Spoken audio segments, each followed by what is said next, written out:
What's up, ladies and gentlemen? It is I, your favorite fat bastard, the Goof. How are y'all doing? Are you doing good? I hope you're doing well. I hope you're doing very well. So, uh, how do I start this? This whole YouTube thing is hard for me, especially when things having to do with personal health issues rear their head, and that includes mental health. And I got so many people who subscribed after my video on cartoon MeTV Toons.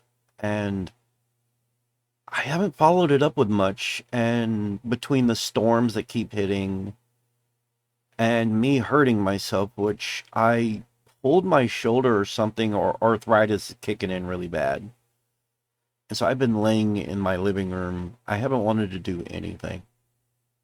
I haven't wanted to do jack squat. I haven't cared about anything. Um, and I haven't had motivation. That's my other big issue. When I mention mental health, I mean motivation. I don't have it. I don't have motivation. The motivation is very, very, very, very missing. My depression kicks my butt all over the place, you know? And yeah, motivation goes out the window. I'm sure there's plenty I could have been talking about right now, but my depression is so bad and my motivation is so low that I couldn't do it. I haven't been able to do it. And I don't know when I'll be able to sit here and try to that. And I was discouraged. I'm very discouraged because I will randomly talk about whatever suits my fancy. Okay. And it just so happens that a video about a cartoon channel coming to public access to, when I say public access, I mean over the air. It just so happens that a video talking about that resonated with so many people, especially of Generation X and millennials. We all just we miss those days. We grew up in the 80s and 90s. We had animation still. We had Saturday mornings. We had a wonderful, wonderful childhood, and it's sad that our kids will never experience what we experienced. Just, getting up, getting a bowl of cereal and plopping our asses down on a carpeted floor sometimes. Well, not for me. We didn't have a carpeted floor. We had wood floors and a little black and white TV. We didn't have color TV. We couldn't afford color TVs. All we had were black and whites. Little winky-dink cheap black and whites. Color TVs were a luxury, and they were expensive as hell when I was younger. So I grew up in poverty. That's something I should mention. Me and my three other siblings, we grew up in poverty. We didn't have running water. We were lucky to have electricity, though. And we were lucky to eat a meal. My father, he had depression really bad. And it's not something that I became fully aware of until I became an adult. And I observed my father, and I observed how he acted similar to me. And I've been diagnosed with depression. Well, I've been diagnosed with bipolar depression, anxiety, and even some mild schizophrenia. But I could see some of my symptoms in my father. So it became clear to me that he's probably had this his entire life. And I can tell you from experience, having to try and work a regular job myself, that when you have these kind of problems, it's really, really hard. So looking back on my father, and I know this video is all over the place, I'm sorry, bear with me. I look back on my father and realize he wasn't lazy. We were not in poverty because my father was lazy. We were in poverty because my father had mental problems. He had emotional issues. From what I understand from my mother, he had a job at one point when I was a child, and he fell asleep at the job. He just couldn't stay awake. Anybody who knows anything Anybody who knows anything about depression knows that you're sleepy a lot. You're tired a lot. You just can't help it. You just want to fall asleep. And you'll fall asleep anywhere when you have depression. And so that's what I saw in my father. So it's no wonder that we were in poverty growing up. But I digress. I remember growing up, getting up, we could at least afford cereal. Malto Meal was the cheapest back in the day. They're not very cheap anymore. I don't know what happened to Malto Meal. They were like the cheapest cereal you could get. They were bottom shelf, sort of cheap cereal. Big portions for affordable prices. That has changed. They're there and they're not more affordable. Like they're almost the same price as the box cereal. They almost are. You're not getting a good deal anymore, so. But I would plop down on the corner of our old bed with a black and white TV on a dresser, and I would sit there and I would watch the first cartoon I remember as a kid, really. My mom said I loved it, and I couldn't even pronounce it correctly. I couldn't. I couldn't pronounce it correctly, and my mother noticed it. Was Thundercats. And as a kid, I didn't realize it was thunder. I didn't realize the pronunciation was thunder with a TH. So I kept saying thunder with an F. Thundercats. Because I couldn't say Thundercats. Of course, I didn't have upper teeth at the time, and I don't have upper teeth now. So it's about as difficult as it is now as an adult as it was as a child. But Thundercats was my first animated show that I can remember just being nuts about. Oh my God, I loved it. I loved throwing it up, my hands up in the air with whatever stick I could find and yelling out Thundercats ho. Like that was my childhood. That was one of the shows that I got to enjoy. Give me a second. This stupid thing is every time it keeps going into the red whenever I'm talking. Okay, here we go. So, I would yell out Thundercats ho, and it was awesome. Being a kid was awesome. That's all I know to say is it was very, very, very awesome, and I loved it. But it wasn't the only show I watched as a child. It's back in the red again. God damn. I am not good at this audio stuff, everybody. Bear with me. So, screaming out Thundercats ho, and I loved it. But of course, that wasn't the only show I was into. I was into G.I. Joe. I was into He-Man and the Masters of the Universe. All this stuff from the 80s that I loved. And then going into the 90s, we still had some great shows. I watched a lot of, the Disney Afternoon. Oh my God.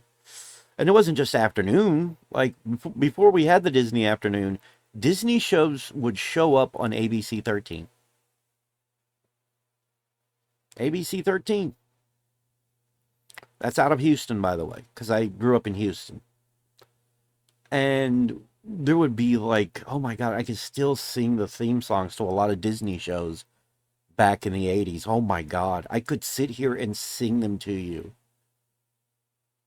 Let's see.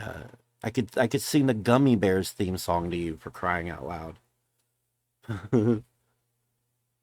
Dashing and daring, courageous and caring, faithful and friendly with stories to share. All through the forest they sing out in chorus, marching along as their song fills the air. Gummy bears. And my voice cracks when I try to sing, so I'm not going to keep singing that. But you can tell that I know the lyrics. I remember Weenie the Pooh's theme song. Oh my God. I remember all of that. Oh God, I loved that stuff as a kid. But like that was like late 80s, early 90s as far as I can recall. I remember the bumpers on ABC 13. They were claymation. They go, after these messages, do do do do, we'll be right back. And I miss those bumpers so much. I miss being a kid. Oh yeah, gotta get up, gotta get going. I'm gonna see a friend of mine. And then I can't remember the rest of the lyrics very well, and I don't want to guess them and get it wrong, but that was like the beginning of the Weenie the Pooh song. Oh, and the real Ghostbusters, the Super Mario Brothers Super Show, which a lot of people rag on that show, and it was like, it's not that bad. It's not as bad as The Adventures of Sonic the Hedgehog. The Adventures of Sonic the Hedgehog was just all over the place. It was crazy. It was, let's put Sonic the Hedgehog in a similar position as Bugs Bunny. Let's make him wacky and goofy. He's cool, but he's goofy, and he's always, basically Robotnik was basically placed into the role of, oh God, what is his name? He was like he was like a cross between Wile E. Coyote and Elmer Fudd. Yeah, Elmer Fudd and Wile E. Coyote. That's what he was. Because he had his robots, his inventions and everything, but he was basically hunting Sonic the Hedgehog, trying to trap Sonic, trying to get Sonic. That was that kind of thing. But no, I I'm running out of things to talk about with my channel. And I don't have the motivation. And if you're wondering why you're not seeing my face right now, it's because it's hot. The room that I work out of, I can work out of perfectly fine in the fall and in the winter. I work perfectly fine out of this room. But in the summer, like right now, we're heading into summer and it is hot here in the state of Texas. It's very hot and it won't cool off again until September. That's a ways away. We have June, July, August, September. In September, it goes back to cooling down. But right now, it's so warm. I can't even have lights on in here. That's one of the reasons you don't see my face. I turn off the lights to keep it cooler in here. So the best I can do is sit here and talk. That is the best. God. Man. But, you grew up in that time. You remember, you can remember the theme songs and everything. And even the newer stuff that comes out nowadays kind of sucks, doesn't it?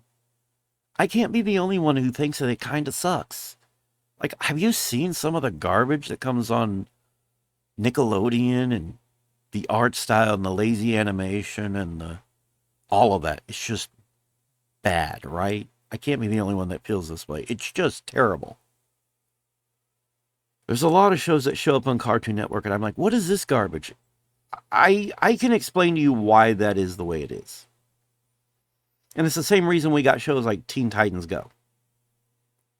It's because it was cheaper. It's flash animation, more or less. And what we've seen since the 80s is money just not being there. The money just isn't there to make this stuff. And one of the places they got the money was through merchandising. That's part of why the cartoons and the Saturday mornings and whatnot are gone. That's part of it. We were marketed to thoroughly as kids, and it was always toys, and it was toys related to the shows that we watched. When the government stepped in and started, putting the smackdown on things, that ruined everything. That ruined everything. God damn it. That absolutely ruined everything. They put the smackdown on everything. Or the kibosh. That's another way of putting it. They put the kibosh on things. They put the kibosh on, well, they couldn't, well, here's what happened. Yuppie parents, basically, whiny yuppie parents would complain. And it wasn't about the lack of education or anything. They were pissed off because their kids would go to the store. They didn't want to be parents. They were using, for decades, they used television, and they still do as a babysitter. And I feel bad for today's generation. They're not getting the inventive and well-made, colorful, detailed, shows that we got. They're not getting any of that. They're not getting quality. It spurs the imagination. They're not getting it. They're not getting anything like we got. And then when they do get something similar, there's always propaganda intertwined with it, So I think for a lot of people, what I'm trying to get to here is, I think for a lot of people, we're excited to see these old shows because they were devoid of political correctness. They weren't woke necessarily. I mean, there was a little, if you go back and look really close, there was some wokeness, but it was done so well it didn't suck. Like, we noticed, like, G.I. Joe fighting the war on drugs and whatnot. It was just so well done that nobody gave a shit. We had shows like Gem. Yes, I watched Gem and the Holograms as a kid. I did. I watched Care Bears. Oh, that's my other show.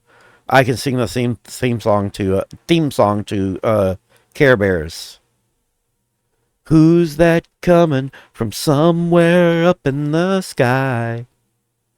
Moving fast and bright as a firefly. Yeah, I love that song. Do the Care Bears countdown? Send your wish out through the air. You do the Care Bear countdown. Oh my God. Like, there was God, it was a product of its time. That was part of it. And then going into the 90s, we still had great shows. Of course, the only shows that pop into my head, really, in the 90s was Batman the Animated Series. That's the main thing that popped up in my head from the 90s when I look back on the 90s. But no, hell, in the early 90s, we had the continuation, basically, well, something of a continuation. We had more Mario animated shows. We had The Adventures of Super Mario Brothers 3, and then we had Super Mario World. Both animated shows were pretty awesome to me. I loved them. They got better after Super Mario Super Show. The Adventures of Super Mario Brothers 3 and Super Mario World incorporated stories where Mario would do like he does in the games. Like, he was grabbing power ups more often. He was looking for power ups to help him thwart King Koopa, which that was his name. His name was King Koopa. And he looked more like a crocodile mixed with a dragon with a big old spiky turtle shell. That's what he looked like. The version of King Koopa we have now, who's known as Bowser, I don't know what it is about him. He just looks like a bull a big old horned bull who became a reptile. Like, it's a really weird design. I don't particularly care for it. Um, but yeah, the 90s had great shows too. Hell, the 90s still had a lot of shows in syndication from the 80s. And in fact, in the 80s we had shows in syndication from the 70s and the 60s. We still had old shows in the syndication. I don't know what this video is about. But the point is, a lot of people grew up in the 80s and 90s. This resonates with us. This is very, and we're I think we're all concerned about the FCC. Like, the reason we lost all this, is because of the FCC and whiny yuppie parents. Whiny yuppie parents, just sitting there. This is too violent. Why is this so violent? Like, it just made them so uneasy. Ladies, if you're a mother, your kid needs to see the violent, action-packed stuff. All right? It's good for them, like it or not. You're being overly protective. I'm going to tell that to today's parents. Don't be overly protective. We have, there's Generation X, right? And then there's millennials, and then there's Generation Z, right? We have Zoomers. There's a new generation coming up being raised. We're basically raising them like Gen X. They are called Generation Alpha, and they are like reincarnations of us, reincarnations of Generation X. And it is so good to see parents wise up. Stop telling your kids. The reason we have adults now, young adults who freak out, adults in their 20s who freak out, throw fits when they don't get their way, is these are the same kids in the 90s that got, in the mid to late 90s, that got told they were special. Kids, you're not special. No one is special. And when everyone is special, no one is special. My mom was smart. She never told me I was special. I'm not special at all. My mouth is getting dry. According to my mother, I was not special. Where's my water?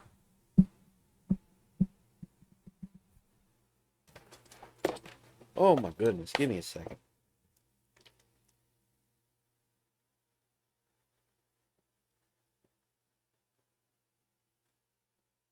Sorry about that. I'm not cutting it out either. I'm not doing it. I'm not doing it. But yeah, no. It resonates with us. It very, very much resonates with us, people of my generation, and the generation just after my generation. It resonates with us. We're so happy to see a channel like this. And I can guarantee you, people who are parents today are going to have their kids sit down and watch the shows they grew up with. And it's always disappointing to me. The same thing isn't done with video games. It's very disappointed. If I had kids, I would be raising them on the kind of games I grew up with. They would be playing some NES and some Super NES, some Sega Genesis. That would be their stepping into video games. Because in my opinion, kids don't, I just don't feel like kids need to be exposed to Call of Duty. All right? I don't think until they get into their mid to late teens, they don't need to be exposed to that. I just don't feel like they do. But I know parents right now that they, instead of raising their kids on the games that we were raised on and just kind of inspiring our kids to have, hell, in some cases, the kind of childhoods we didn't have, you know what I mean? Instead, they're just letting their kids jump right into playing Xbox and Call of Duty, and I'm like, why? Why? You want a better generation, you need to raise your kids more appropriately. I feel like a lot of our woes is because of upbringings. We cared too much about our kids. We cared too much about the generation after us. To be fair, I don't have kids. I wish I could have at least one kid. I do. No one's going to want to have kids with me. But if I could have had at least one son or daughter, doesn't matter, I would have been happy. But I have a niece and a nephew. But I'm missing out on their childhood. I'm missing out on everything with them because they live far, far away. My nephew lives way up in Ohio. My niece lives in North Carolina. And honestly, the only family who I have right now is my brother. That's it. It's the only family we really got here. It's the only family here that cares. It is. It's the only. It's it. It's just us. My dad passed away in 2013, so everyone on my mom's side of the family is mostly up north. My aunts, my cousins, they're all in North Carolina. Did I say New York? I meant North Carolina. They're all up north in North Carolina. And meanwhile, I'm stuck here in Texas with its heat. Miserable, lonely, depressed, in pain a lot of the times. Like I said, I don't know what this video is about, man. I don't really know. I just knew I needed to upload something. I realized it'd been too long, And I've been... I guess this video could be labeled along the lines of quote-unquote my childhood. Yeah, there's still a lot to my childhood I've never talked about. And I should talk about it. There's still stuff from my childhood I should talk about. And I still haven't talked about. And I should talk about it. But it'll come on another day. I might do an entire video trying to talk about my childhood. I've tried talking about my childhood before. And I broke down into tears. I started... I felt like I had, when you grow up with a poor household, you miss opportunities. When you don't have money, you miss out on opportunities. And I keep feeling like my future would have been much brighter if I hadn't been grown up poor. If I hadn't grown up poor. And I broke down into tears about that. And I had people in the comments literally just attacking me over it. Just flipping out, losing their shit. But I still hold to this day that when you grow up in a poor household, you're going to have lesser just chances for the future, fewer opportunities. Because if I have always had an interest in technology. If I could have grew up in the 80s with a freaking computer, I would have been happy. The only computer I barely got to use was at school, and the schools didn't want to let me use the computer very often. Remember, this was in the 80s. The schools had Apple IIs. Every chance I went to the library, I wanted to work at them. It was my favorite thing to do. Even if it was just like math problem stuff and everything. I just liked sitting there at the computer and just typing things out. Even to this day, I love to just sit at my computer. I love sitting here. I love doing that. And I'm going to tell you right now, my handwriting is not worth squat, but I love to type away. I could type an essay away on a keyboard. I could type out an essay like no one's business. This thing keeps going into the red. Maybe I'm too close to it. Um, but yeah, I think that video resonates because a lot of people grew up just in those decades. And I think they're all excited and they're just happy to see somebody talk about something that resonates so much for them. I just can't keep doing it, is what I'm trying to say. I can't. I can't keep doing the videos where I just talk about cartoons, even though that clicked with people. I don't want to chase the algorithm. So I put up what makes me happy when I feel like it, but then I feel bad because we have these moments where there's a long drought of nothing from me. But that's because there's nothing really grabbing me right now. I guess we just had what's basically E3. Basically, it's not E3 anymore. E3 is basically dead, gone, never coming back. So instead, we have these productions that come on YouTube and whatnot. So,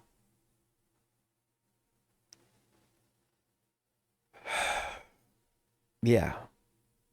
I the moment I have some things I want to talk about again, I'll do more videos. I keep streaming, but those are empty most of the time. Or I'll get kids. Why do I keep getting kids? Why do I keep getting kids that are like 12 years old? Why? Why do I get kids on my stream? I feel so awkward around kids. Like, why are you here? I'm not sorry when I say I don't think kids belong on social media. You don't belong on Twitter. You don't belong on YouTube. Kids do not belong here. I'm not sorry for that statement. I just feel like kids don't belong here. And what pisses me off even more is if I don't show my face on stream, I'll get a few people showing up and talking. The moment they see my face, they leave. They're like, oh my God, he's old, you know? And it's just so frustrating, too. That's frustrating. Garnering an audience is frustrating. Sometimes it feels like there's only so many people on YouTube watching things, and most of the adult audiences they know what they want to watch, and it isn't me. So it's pretty frustrating. But anyhow, I guess that's all I had to say. I might talk more later. I don't know. This is probably going to be me moving forward for a while until it gets cooled off again. So by late August, early to mid September, when it starts cooling off again, I'll probably be on camera again because I'll have lights on in here. The lights put off heat. Like right now, I'm pretty cool. But I know the minute I turn on lights and everything and put myself on camera, this bedroom will, or well, office room, this room that I work in will heat up, and I can't tolerate it. I can't do it. But I think that does it. And this has been the Goof. Rate, comment, subscribe. I appreciate it. Um, I want to leave off with one comment. I see comments that people make that make me uneasy, unhappy, and irritated. And instead of saying anything back, I remove those. I don't actually no, I don't remove those comments. I just don't reply. And I'm sorry that I don't reply. But I don't know how else to handle it. It's either remove the comments, look like a fool for removing the comments, or just ignore the comments and don't reply, don't respond, don't look. So if you made a comment and never got a response or reply from me, you probably said something that irked me, or you said something in a way that irked me. Either way, I'm sorry to people that I don't respond to. It's just food for thought. Anyhow, this has been the Goof. And, yeah. See you in another.